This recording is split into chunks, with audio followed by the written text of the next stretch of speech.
আজকের এই যে ধূমপান বিরোধী যে সেমিনার, এই সেমিনারের আমি পিডিপি থেকে এসেছি, পিডিপি একজন আমি পশুবন্ধন। এই প্রোগ্রামটাই ধূমপান বিরোধী এবং ধূমপানের ছোট সচেতনতার ব্যাপারে আমরা ঢাকাতে একটা প্রোগ্রাম করেছিলাম প্রদর্শনী, সেটা না দেখলেই নয়। আমি সংক্ষেপে 2 মিনিটের মধ্যে শেষ করব। এই সিগারেট ফিল্টার আমরা যে ঢাকাতে প্রদর্শন করেছিলাম সবাইকে জানার জন্য, সেটা হলো এক সিগারেট ফিল্টার। যদি আমি সিগারেট পান করি, তখন এই সিগারেট ফিল্টার মাটিতে ফেলে দিই, সেই মাটি 1 ঘনফুট মাটি উর্বরতা কমে যাচ্ছে। আমরা সেই গাছ রোপণ করি, সেই গাছ থেকে বিষাক্ত ফল আমরা খাচ্ছি শুধুমাত্র এই সিগারেট ফিল্টারের কারণে।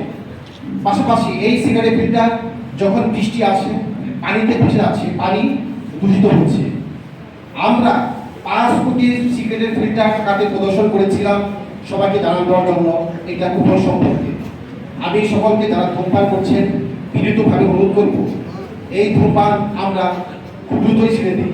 কারণ আপনি ছেড়ে দিলেন, আপনি আপনার পরিবারের জন্য বিভিন্ন দায়ী দিলেন, আপনার সন্তান, আপনার পরিবার, আপনার স্ত্রী আপনার দিকে তাকিয়ে আছে, হয়তো ভয়ে আপনাকে বলতেছে না আপনি ধূমপানটা ছেড়ে দিন, কিন্তু তারা খুবই তারা ইতে আছে। আপনারা দয়া করে বলবো যে আপনারা ধূমপান ছেড়ে দিবেন। এই আমাদের যে এই ফিল্টারের যে আছে, ফিল্টারের যে কাগজ, সিগারেটের যে কাগজটা তৈরি হয়, সেটা সারা বিশ্বে প্রতি বছর 6 বিলিয়ন গাছ কর্তন করতে হয়, যেটা পরিবেশের জন্য প্রচুর হুমকি স্বরূপ। আমাদের খুব বিপদ, সামনে খুবই ভয়াবহ বিপদ। আমাদের এই সিগারেট অজান্তে মানসিকভাবে আমাদের এই মস্তিষ্ক আস্তে আস্তে আমরা এই মস্তিষ্ক আমরা বিকারগ্রস্ত হচ্ছে। পাশাপাশি এই সিগারেটের ফিল্টার যে চরম ক্ষতিকর পরিবেশের জন্য যা করার অপেক্ষা রাখে না।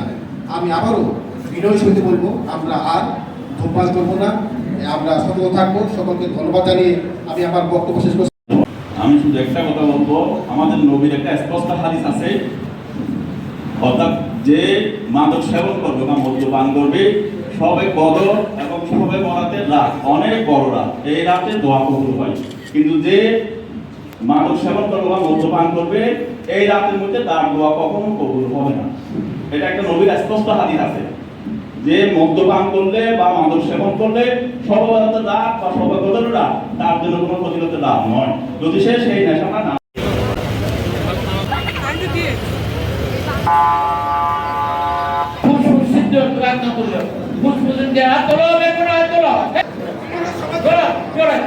সবাই আজকে থেকে কি করবা?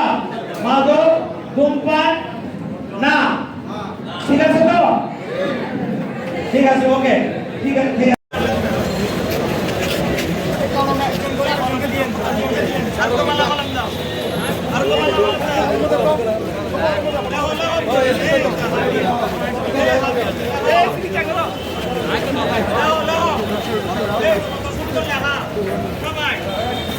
সবাই আস্তে আস্তে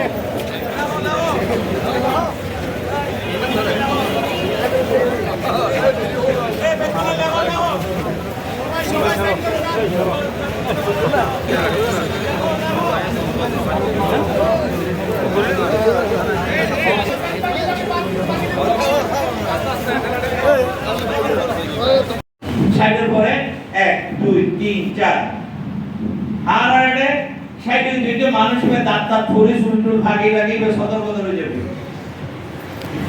क्या আর নারা বডি ফিটনেস করে যাবে, বডি ইয়ারিং করে দেব। সুতরাং আর শরীর ওটা তো সালা ফেলে, মদে গাঁজা বিয়া সিগারেট আর শরীর ওটা ধ্বংস করে ফেলে।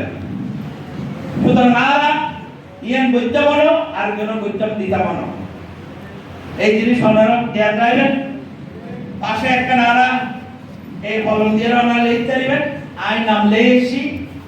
ওনারা যে যারা ঈশ্বর জীবনে একটা স্মৃতি দাও যে ইয়ানোর প্রতিবাদে ওনারা বেকুনেরে যে শহীদ যে এই দিন আজিয়ে এত তারিখ আর ইয়ানোর লাইফ ইয়ানোর সাক্ষী হিসাবে তাই মানুষ পরিবর্তন, মানুষের মনোমে যাই করি।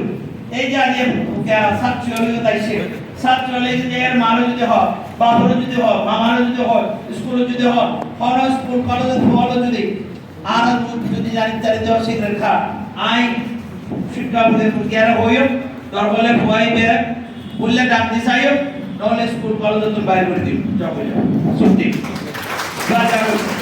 আরা দেখা দেখা আর তো হারা পেপিয়ে না বুঝতাম না আর আইন বুঝতাম না সুতরাং আর মূল বিষয় হলে প্রত্যেককে ট্যাক্সি চালাও দেখা গেল যে এটা মধ্যে সিগারেট ফেলে মানুষের ট্যাক্সি চালাও হতে তুই না মহা ট্যাক্সি তো নাই করার তো যেতেন না তোমার দিলে মানুষ রাখতে পারে না তোমার দিলে মানুষ রাখতে যেতেন না পারে আর এটা মধ্যে আতে বহুত প্যাসেঞ্জার আছে যেতে যারা পদে পদে বাসের মধ্যে যারা দিয়া গেল একসময় প্লেনের মধ্যে সিগারেট খাইতো প্লেনের ভিতরে এখন প্লেনের মধ্যে হনক প্লেন পৃথিবী মানে যা রাস্তা চলে নিতে তো বেশি মানুষ কিন্তু এই মুহূর্তে আকাশ শুরু আছে এক দেশ যাতে প্লেন তো কি আর সিগারেট খাইতে পারে কেন একবার বাজার ব্রাজিল আইতে না তো প্লেন যদি সিগারেট বন্ধ থাকতে রাখে তাই এর মধ্যে আর লোকাল বেবরিসি রিকশা বাস এগুলো করে দিতে পারে